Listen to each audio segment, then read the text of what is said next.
পবিত্র রমজান মাসের শুভেচ্ছা জানিয়ে শুরু করছি আজকের প্রতিবেদন। আজকের প্রতিবেদনের মধ্যে আমি আপনাদেরকে জানানোর চেষ্টা করব বাংলাদেশের যে সকল হাঁস খামারিরা আছেন, কেউ নতুন কেউ পুরাতন, অনেকেই ভালো জানেন আবার অনেকেই একটু কম জানেন বা জানেন না, তাদেরকে উদ্দেশ্য করে আজকের প্রতিবেদনটি তৈরি করা। যেমন হচ্ছে, আপনারা হাঁস পালন করছেন, হাঁসকে পর্যাপ্ত পরিমাণে খাবার খাওয়াচ্ছেন বা ভালো ভালো মানের খাবারগুলো তাদেরকে দিচ্ছেন নিয়ম অনুযায়ী প্রতিদিন, কিন্তু তারপরও হাঁসের ডিম পাড়ার উপযুক্ত হওয়ার পরেও কেন হাঁস ডিম পারতেছে না? এই অবস্থায় আপনার করণীয় কি? আর এই প্রশ্নের উত্তরগুলো দেওয়ার জন্য আজকে আমাদের সাথে উপস্থিত আছেন শাহজালাল রহমতুল্লাহ আলাইহি হাঁসের খামার অ্যান্ড হ্যাচারির মালিক জনাব মাওলানা সাইফুল ইসলাম সাহেব। এই মাওলানা সাইফুল ইসলাম সাহেব একটি মসজিদের ইমামতি করেন, তার পাশাপাশি হাঁসের ব্যবসা করে থাকেন। তাহলে আসুন আজকে আমরা এই অভিজ্ঞ খামারির সাথে কথা বলি এবং এই প্রশ্নের উত্তরগুলো আপনাদেরকে জানানোর চেষ্টা করি। আর এই সকল তথ্য আপনাদেরকে জানানোর জন্য সাথে থাকবো আমি মোহাম্মদ রানা আহমেদ। এখনো পর্যন্ত যারা কৃষি প্রতিদিনকে সাবস্ক্রাইব করেননি তারা নিচে থাকা সাবস্ক্রাইব বাটনে ক্লিক করুন এবং পাশে থাকা বেল বাটনটি বাজিয়ে দিন। রাহমাতুল্লাহি ওয়া বারাকাতুহু। পবিত্র মাহে রমজানের শুভেচ্ছা ও অভিনন্দন জানিয়ে আজকে আপনাদের সামনে যে মেসেজগুলো দেব সেগুলো মনোযোগ সহকারে শুনবেন। ভিডিওটা টেনে টেনে দেখবেন না, টেনে টেনে দেখলে কিছুই বুঝতে পারবেন না। এজন্য পুরো ভিডিওটা দেখবেন। পুরো ভিডিওটা দেখার জন্য আপনাকে বিশেষ অনুরোধ রইল। আমার নাম মাওলানা সাইফুল ইসলাম, আমি মদন উপজেলায় বাস করি। হযরত শাহজালাল রহমতুল্লাহ আলাইহি হাঁসের খামার অ্যান্ড হ্যাচারি। আজকের যে বিষয়টা সেটা হলো যে হাঁসকে আপনি পর্যাপ্ত পরিমাণ খাবার দিচ্ছেন কিন্তু হাঁস আশানুরূপ ডিম দিচ্ছে না, সেজন্য করণীয় কি, এগুলো নিয়ে আজকে আমি আপনাদের সামনে আলোচনা করব। আমরা যে হাঁসগুলো আজকে নিয়ে এসেছি সেই হাঁসগুলোর বয়স হচ্ছে আপনার 5.5 মাস থেকে 6 মাস বয়স।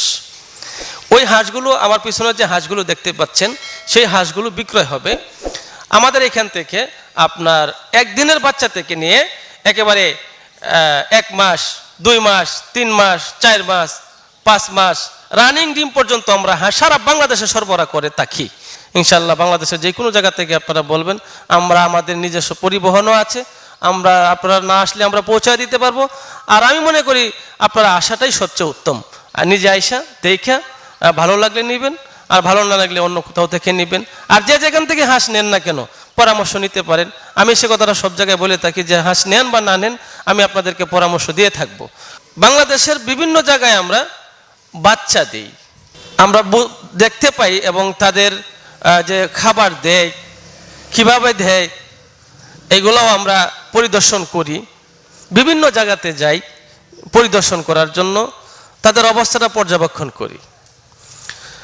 তো পর্যবেক্ষণ করার পরে যে বিষয়টা আমার কাছে উঠে এসেছে সেটা হলো, বাচ্চা নেওয়ার পরে অনেকেই আপনার তার সুসেবা করে না এবং সেটাকে যেভাবে খাদ্য দেওয়ার দরকার সেভাবে খাদ্য দেয় না, সেভাবে মেহনত করে না সেটার জন্য। যে খাবারটা হাঁসের জন্য প্রযোজ্য না সেই খাবারটা হাঁসকে খাওয়ানো হয়। যেমন একটা উদাহরণ আপনাদের সামনে তুলে ধরি, ভুট্টা, গম, ডাল, কুড়া, খুদ, 5টা জিনিসের নাম বললাম। ওই 5টা জিনিসের মধ্যে ভিটামিনের মাত্রাটা একটু বেশি থাকার কারণে দীর্ঘদিন যদি কেউ খুদ, কুড়া, ভুট্টা, ডাল, গম একই সাথে এই সস্তা খাবার হওয়ার কারণে একই সাথে সেগুলো খাওয়াইতে থাকে, তাহলে সেই হাঁসটার ওজন বেড়ে যায়। প্রাণী সম্পদের বিশেষজ্ঞ যারা ওনারা বলেছেন হাঁসের ওজনটা যদি তার সময়ের তারতম্যে বেড়ে যায়, তার বয়সের দিক থেকে বেড়ে যায়, তাহলে ওই হাঁস, আপনি যে হাঁসটা 4 মাসে ডিম দেওয়ার কথা, যে হাঁসটা 5 মাসে ডিম দেওয়ার কথা, ওই হাঁসটা 6 মাসেও ডিম দিচ্ছে না, সেই হাঁসটা 7 মাসেও ডিম দিচ্ছে না। এখন একজনে প্রশ্ন করতেছে, হুজুর আমি বাচ্চা নিয়েছি আজকে 7 মাস চলে, অথচ যে হাঁস 4 মাসে ডিম দিবে সেই হাঁস 7 মাসেও ডিম দিচ্ছে না, এর কারণ কি সেটা জানতে চাই। তো আমি আপনাদের সামনে বলেছি যে বিশেষজ্ঞরা বলেছেন কুড়া, খুদ, ভুট্টা, ডাল,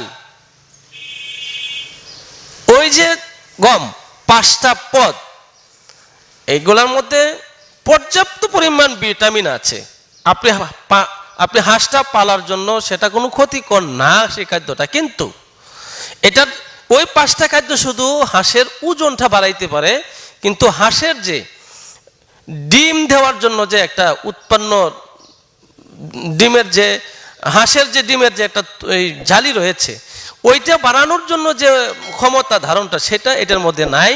কারণ অতিরিক্ত চর্বি যখন আপনার বাচ্চা দেওয়ার যে জায়গাটা, এটার চতুর্পাশে যখন অতিরিক্ত চর্বি হয়ে যায়, তো দেখবেন যে বাচ্চা দেওয়ার ধারণ ক্ষমতাটা কমে যায়। এজন্য করতে হবে কি, একটা রুটিন করতে হবে। আমাদের প্রত্যেকটা জিনিসের একটা রুটিনের প্রয়োজন। পর্যাপ্ত পরিমাণ খাবার দিচ্ছে খাচ্ছে না, এরকম না। আমাদের একটা রুটিন আছে। আমরা হাঁসের বাচ্চা এবং হাঁসের কামার করি, আমরা হাঁস পালি এবং সারা বাংলাদেশে আমরা হাঁস দিয়ে থেকে আমরা একটা রুটিন বইলা দিই। ওই রুটিনটা খেয়াল করতে হবে।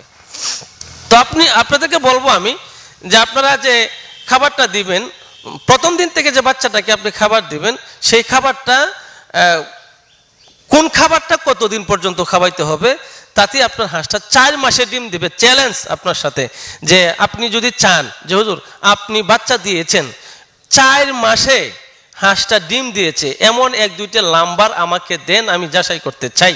যদি চান, আপনার সাথে আমার চ্যালেঞ্জ, আপনি সারা বাংলাদেশে আমি যেখানে হাঁস দিয়েছি আপনি আমার কাছে নাম্বার চাইবেন, আমি আপনাকে নাম্বার দিব। আপনি জিজ্ঞাসা করবেন গ্রাহককে যে ভাই আপনার হাঁসটা কি ওনার পরামর্শে পালার কারণে আপনার হাঁসটা কি 4 মাসে ডিম দিয়েছে। যদি সে কথাটা সত্য হয় আমাকে ধন্যবাদ দেবেন, আর যদি সত্য না হয় আমাকে বলবেন যে ভাই আপনার কথাটা মিথ্যা। তো আমি বলি আপনাকে, আপনি হাঁসটাকে কি খাওয়াবেন কতদিন পর্যন্ত। প্রথম দিন থেকে আপনি 1 মাস পর্যন্ত খাওয়াইতে হবে, সেটা হলো আপনার নারিশ স্টার্টার। এর সাথে কোনো খাবার আপনি মিস করতে পারবেন না, শুধু নারিশ স্টার্টার 1 মাস পর্যন্ত খাওয়াবেন। হ্যাঁ, খরচটা একটু বেশি হইতে পারে। হুজুর বলতে পারেন যে হুজুর 1 মাস পর্যন্ত যদি আমি নারিশ স্টার্টারটা খাওয়াই, তাহলে তো আমার হাঁস বিক্রি করে পরে আমার এই হাঁসের সব চলে যাবে। না, এরকম না, বরং আপনি 3 বার দিবেন খাবারটা। এত পরিমাণ খাবারের প্রয়োজন নেই। আপনি যখন আপনি হাঁসটা ঘর থেকে বের করবেন, তখন আপনি বাচ্চাটাকে আপনার যে জায়গায় খাদ্য দিবেন সে জায়গায় সকালে 6টার থেকে আপনি খাবারটা দিবেন, পানীয় খাবার দিবেন সকাল 6টার থেকে 7টা পর্যন্ত দিলেন, অথবা 7টার থেকে 8টা পর্যন্ত 1 ঘন্টা খাবার দিবেন। এটা রুটিন করবেন। আচ্ছা, এরপরে আপনি 1টার পরে আপনি 1টা থেকে 2টা এই সময়ের ভিতরে খাবার দিবেন। এরপরে আবার বিকাল টাইমে 5টার থেকে 6টা অথবা 4টা থেকে 5টা। আর রাতের বেলা কোনো খাবারের আর প্রয়োজন নাই। হ্যাঁ, যদি বেশি গরম থাকে এজন্য পানি ব্যবহার করা যেতে পারে, খাদ্য না। এভাবে রুটিন করে যদি আপনি সেই হাঁসটাকে খাবার দেন, তাহলে সেই হাঁসটা 4 মাসে ডিম দিবে। আরেকটা বিষয় হচ্ছে যে ডিম দেওয়ার জন্য হাঁসের ধারণ ক্ষমতা যেটা বেশি ধারণ করে, সেটা হলো ধান, ফিড, গম, শামুক। ওই 4টি খাবার আমাদের গবেষণায় আমরা পরিকল্পিতভাবে আমরা দেখেছি।